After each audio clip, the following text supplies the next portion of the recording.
Hi, in the previous lecture, we saw how counting semaphore works. There we saw the semaphore value. In case of counting semaphore, the variable, it was taking a value between minus infinity to plus infinity. Okay, I mean to say that in case of counting semaphore, we were seeing that the value was the value that the variable was taking was between minus infinity to plus infinity. Okay, so between these between minus infinity to plus infinity, the variable was taking all the integers, maybe it as minus integer, negative integer, 0, positive integer. And also in the case of counting semaphore, uh, more than one processes could enter inside the critical section that we have already discussed in the previous lecture. So today we will discuss about binary semaphore. Okay, so here I have written the code for binary semaphore, but don't worry, you don't have to memorize the code. I will make you understand each and everything. Okay, so before starting binary semaphore, let me make it clear to you what is the meaning of the term binary. Binary means 0, 0 or 1. Okay, so here the variable will take,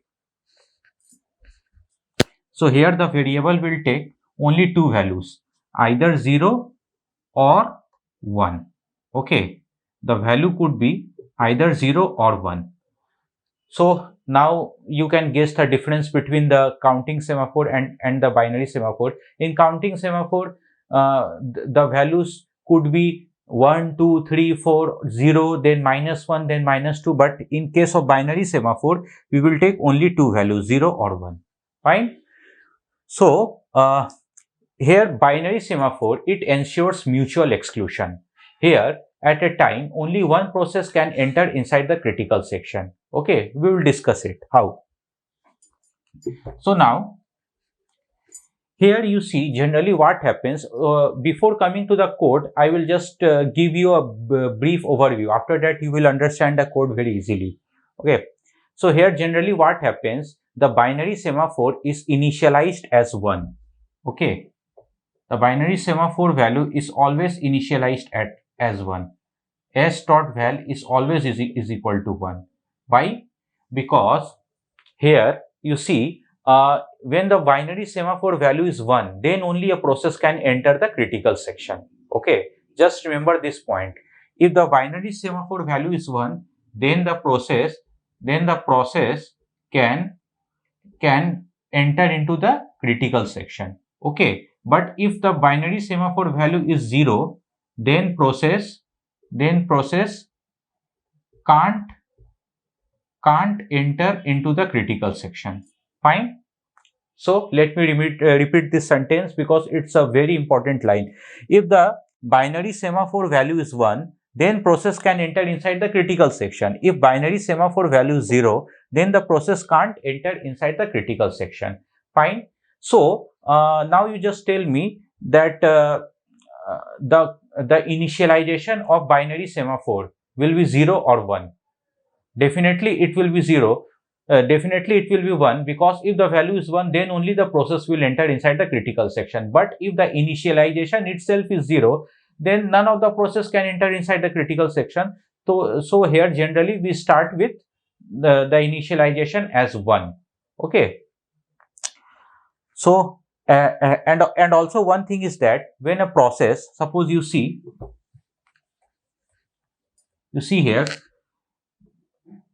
when the you see here there is an entry section code. Okay, entry section. Okay, and here there is process 1, two processes are there, and there is exit section. Fine. So now don't look at this. Okay, just try to understand what I'm explaining right now. So generally what happens, the semaphore value is initialized as 1, as I've already told you.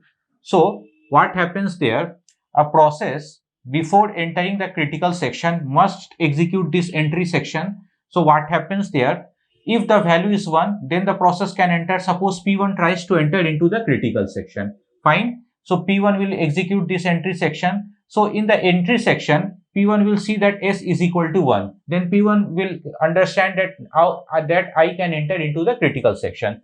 So before entering into the critical section, okay, P1 will make the value of the semaphore as 0. Fine. And after that, P1 will enter inside the critical section. Okay. Fine. What P1 did? Here, P1 wanted to enter into the critical section. So P1 executed this entry code. So in the entry code, S was is equal to 1. So P1 made the value of S as 0, 1 to 0. And after that, P1 entered the critical section. Fine. So why P1 has made the value of S as 0 before entering into the critical section? Why? So because if P2 tries to enter into the critical section, here the main goal is to achieve mutual exclusion. Okay. So if P2 tries to enter into the critical section, then P2 will definitely exit this, will execute this entry code. So in the entry code, what is written? S is equal to 0. And I have already told you that if the semaphore value is 0, then process can't enter into the critical section. So since here S is equal to 0, so process P2 will not be able to enter inside the critical section. So here you can see how mutual exclusion is guaranteed. Okay, here the mutual exclusion is guaranteed. And suppose the task of P1 is over. Okay, suppose the task of P1 is over, then P1 will execute this exit section before coming out of the critical section. Okay, so now P1 will execute this exit section. So now what P1 will do in the exit section, what P1 will do, it will run this exit code. Okay, and in the exit code, what is written, that here P1 will make the value of semaphore to 1. Okay, so here the value of semaphore is 0, so P1 will make it as 1, and after that P1 comes out from the critical section. Fine.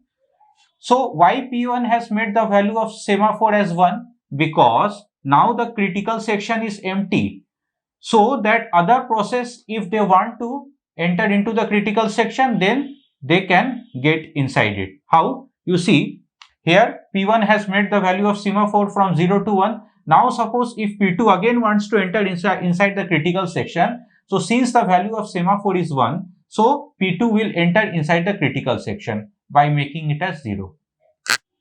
Okay. So in this way, binary semaphore works. Okay. So now let's discuss the code. Okay. So this is the most basic thing that I have explained you. Now I will discuss the code. So now it will be very clear to you. So this code. Okay. So let's start with the code. Here you see what I have written. Struct B semaphore means binary semaphore. Enum value 0, 1. So it means what? The binary semaphore value are only 0 and 1. Okay, here we can't take negative value or more than 1 like 2, 3, 4. These values we can't take. We will take only value between 0 and 1. Queue type L. So what is L? L is a queue which contains a list, which contains blocked processes. Okay, so whatever processes are blocked or whatever processes are sleeping, they are kept in a queue, that is known as L. Okay, so that was about structure. So let's see the down operation. So down operation, you see, in the down operation is also known as, let me tell you one thing. Down operation, it is also known as wait. Okay, it is also known as wait operation. Fine. And up operation is also known as signal operation. Okay, down operation is also known as wait, or sometimes it is also known as P. Okay, P for peacock. Okay, and this up operation is also known as signal, and sometimes it is also known as V for vulture. Fine. So now let's see how it will work.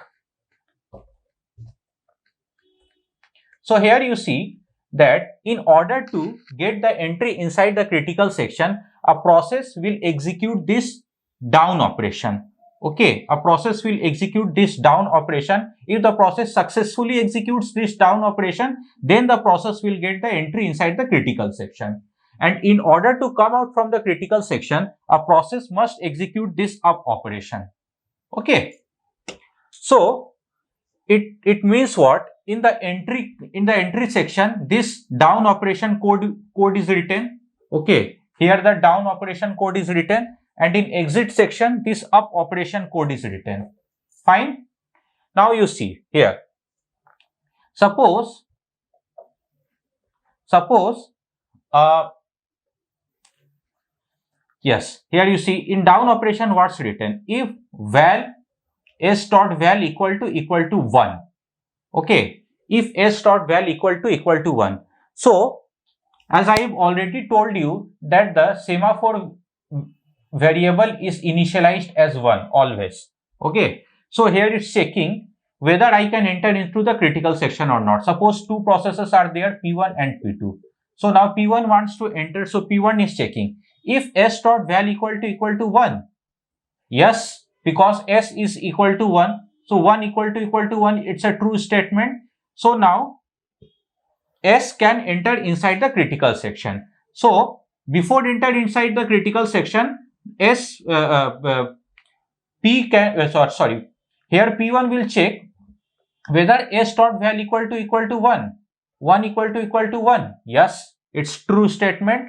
So now P1 will execute this line. Since it's true, so P1 will execute this line, s dot val equal to 0.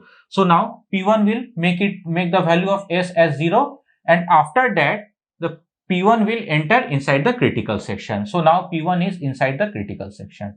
Fine. Okay, you got it? Okay, fine. So now you see here P1 is inside the critical section. So suppose if P1 is inside the critical section, now P2 wants to enter inside the critical section. So let's see whether it is possible or not. So P2 will execute this down operation. Let's see whether P2 will get success or not. So here you see P2 will execute this line. If s dot val equal to 1, so if s dot val equal to 1, let's check it. So you see here, before entering into the critical section, P1 made the value of s as 0. Okay. So now the new value of s is 0. So if 0 equal to 1, obviously no. So this condition fails. So now P1 will not execute this line. So P1 will execute this else part. Okay. P1 will execute this else part. It means, P2. Okay. So now P2 will execute this else part. Okay. Why? Because this if condition is false. So now what is written in the else part? Put process in s.l. So now the process P2 will be kept in the queue. L is a queue. Why? Because process P2 could not get the entry inside the critical section. So process P2 is blocked. So here you see P2 is kept in a queue. Okay. It means what? Process P2 is blocked. So sleep. So now process P2 will sleep. Fine. So here you can see the condition.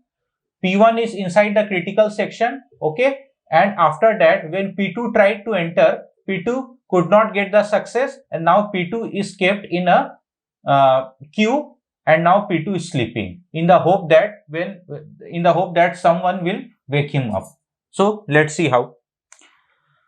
So now suppose the task of P1 in the critical section is over. So now P1 comes out from the critical section. Fine. So now here you see, so P1 will execute this up operation. Okay, it is also known as signal operation. P1 will execute this signal operation.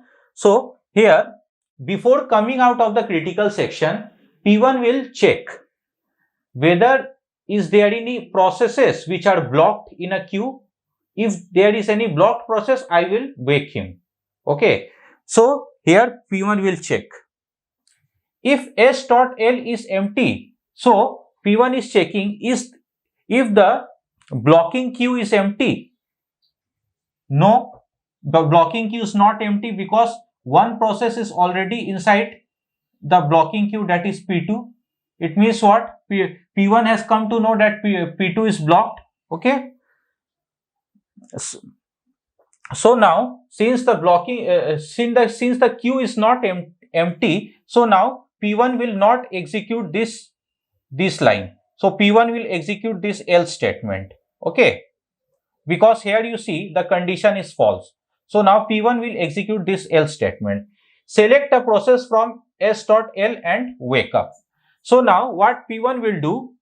P1 will select this process and P1 will wake him up. Okay, and after that P1 comes out from the critical section. So now P1 has come out from the critical section, and also P1 has woken up this process. So now P2 has got the entry inside the critical section. Fine. Okay. So now P2 can enter inside the critical section. So for the time being, you just understand that P2 has woken up and it has got the entry inside the critical section. Fine. So now you see here.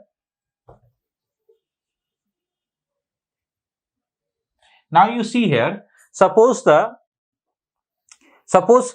task of P2 has completed in the critical section. So now P2 comes out from the critical section. So now what P2 will do? P2 will execute this up operation or signal operation. So here what P2 will do? P2 will before leaving the critical section, P2 will check this if condition. If s.l is empty, so P2 wants to know whether the queue is empty, whether is there any blocked process which has to be woken up. P2 is checking. So now there is no blocked process at all, because P2 was blocked and now P2 has woken up, and after P2 there is no processes are in the blocking queue. Okay, so the blocking queue is empty. So if s.l is empty, yes, s.l is empty. So now what P2 will do? So since this condition is true, so P2 will execute this line and will come out from the critical section. So now what P2 will do? P2 will make the value of s as 1 again. You see this line, s dot value is equal to 1. Okay, s dot value is equal to 1. Why? Because before coming out from the critical section, P2 has made the value of s as 1. Why? Because if P2 comes out from the critical section, then the critical section will be empty. So now other process can enter inside the critical section. So the other process will only get the entry inside the critical section if the value of s is 1. Fine. So that's why P2 has made the value of s as 1, and after that now P2 came out from the critical section. Okay. So here you see, again the value of s is made as 1, so that other process, if they want to enter the critical section, then they can enter into the critical section by executing this code. Okay, by executing this down code. How? By making it as 0, then the other process will get the entry. Okay, so this was all about binary semaphore, and I hope you got it, and it will be more clear if we solve some numerical questions. Okay, so okay, thank you.